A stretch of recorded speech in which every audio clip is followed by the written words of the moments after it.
جی دوستو، آپ کو ادراک آن لائن محفل افسانہ میں خوش آمدید کہتا ہوں۔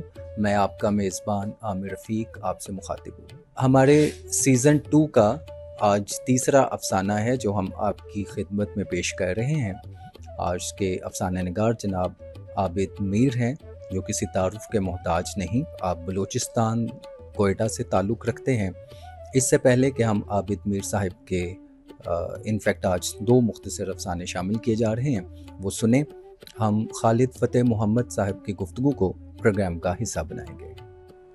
خواتین حضرات، عامر رفیق اور میری طرف سے ادراک آن لائن میں آپ کا خیر مقدم۔ خواتین حضرات، آج ہم آپ کے سامنے افسانہ پیش کر رہے ہیں عابد میر صاحب کا۔ عابد میر صاحب کا تعلق بلوچستان سے ہے اور یہ وہاں اردو فکشن کے ایک نہایت ہی مخلص خادم ہیں۔ انہوں نے وہاں پر ایک شمع جلائے رکھی ہے۔ یہ خود بھی افسانہ لکھتے ہیں، افسانے چھاپتے بھی ہیں، ان کا ایک اپنا پبلشنگ ہاؤس ہے۔ ان کی نہایت مہربانی ہے کہ انہوں نے مجھے 2 اپنے افسانے مجموعے بھیجے جو میں نے پڑھے۔ ان کے ہاں ایک جو خاص چیز مجھے نظر آئی، یہ سنگلاخ ایریا کے علاقے کے رہنے والے ہیں اور وہاں عموماً ایسا ہوتا نہیں، لیکن یہ رد رومان نہیں، یہ ایک طرح سے رومان پرور ہیں اور ان کے افسانوں سے مجھے ملا۔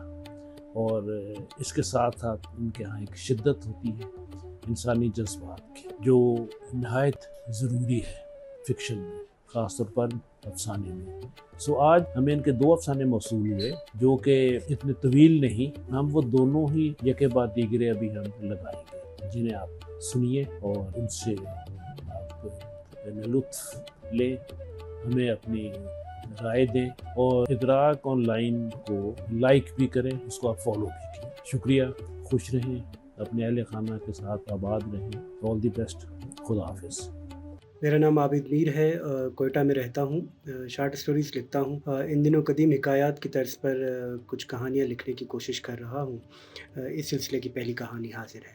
ایک دفعہ کا ذکر ہے، بہت پرانے زمانے میں، جب زمین ابھی اپنی تمام کہانیاں انسانوں کو نہیں سنا چکی تھی، پہاڑوں کے ایک سلسلے کے درمیان ایک وادی آباد تھی جسے وادی گویندگان کہا جاتا تھا، کیونکہ وہاں کے لوگ عجیب طور پر بے خوف تھے۔ وہ بادشاہوں کے سامنے ان کی غلطیاں بیان کر دیتے تھے، قبیلوں کے سرداروں سے ان کے ظلم کا حساب مانگ لیتے تھے، اور اگر انہیں لگتا کوئی قانون انسانوں کے لیے نہیں بلکہ خوف کے لیے بنایا گیا ہے تو وہ بازار کے بیچ کھڑے ہو کر اس کے خلاف بولتے تھے۔ کہتے ہیں اس وادی میں زبان صرف گفتگو کا وسیلہ نہیں تھی، بلکہ ایک زندہ پرندہ تھی جو ہر انسان کے کندھے پر بیٹھا رہتا تھا، اور جب آدمی سچ بولتا تو اس کے پروں میں ایک نئی چمک آ جاتی تھی۔ پھر ایک زمانہ آیا، کسی کو معلوم نہیں کہ وہ کس سمت سے آیا تھا، نہ وہ لشکر کی صورت میں آیا، نہ قحط کی طرح، نہ کسی دیو کی شکل میں، وہ صرف ایک حبس کی صورت میں اترا تھا۔ ہوا بھاری ہو گئی تھی، آوازیں دھیمی پڑنے لگیں، اور لوگوں نے محسوس کیا کہ اب بعض الفاظ زبان پر لانے سے پہلے دل دھڑکنے لگتا ہے۔ پہلے ایک شاعر خاموش ہوا، پھر ایک معلم، اور پھر ایک قصہ گو، اور پھر رفتہ رفتہ بازاروں میں وہ تمام لفظ کم ہوتے گئے جن سے سوال پیدا ہوتے تھے۔ لوگ بات تو کرتے تھے، مگر ان باتوں کے گرد ایک انجانا خوف منڈلاتا رہتا تھا۔ اسی وادی میں ایک بوڑھا قصہ گو رہتا تھا۔ وہ عجیب آدمی تھا۔ جب لوگ اس سے پوچھتے کیا تمہیں بھی خوف لگتا ہے، وہ مسکرا کر کہتا ہاں بہت۔ لوگ حیران ہوتے، پھر تم بولتے کیوں نہیں؟ وہ جواب دیتا، میں بولتا نہیں، میں درختوں کی کہانیاں سناتا ہوں۔ اور واقعی اس نے ایک ایسی حکایت سنانی شروع کی جس میں ایک درخت تھا جو سورج کو روک لیتا تھا، پھر ایک اور حکایت جس میں ایک دریا راتوں میں انسانوں کے نام چرا لیتا تھا، پھر ایک قصہ جس میں ایک سایہ لوگوں کے خواب کھا جاتا تھا۔ عجیب بات یہ تھی کہ لوگ ان قصوں کو سنتے اور خاموش ہو جاتے، جیسے وہ جانتے ہوں کہ درخت صرف درخت نہیں، دریا صرف دریا نہیں، اور سایہ صرف سایہ نہیں۔ ایک دن ایک نوجوان لڑکے نے اس بوڑھے سے پوچھ لیا، بابا تم سیدھی بات کیوں نہیں کرتے؟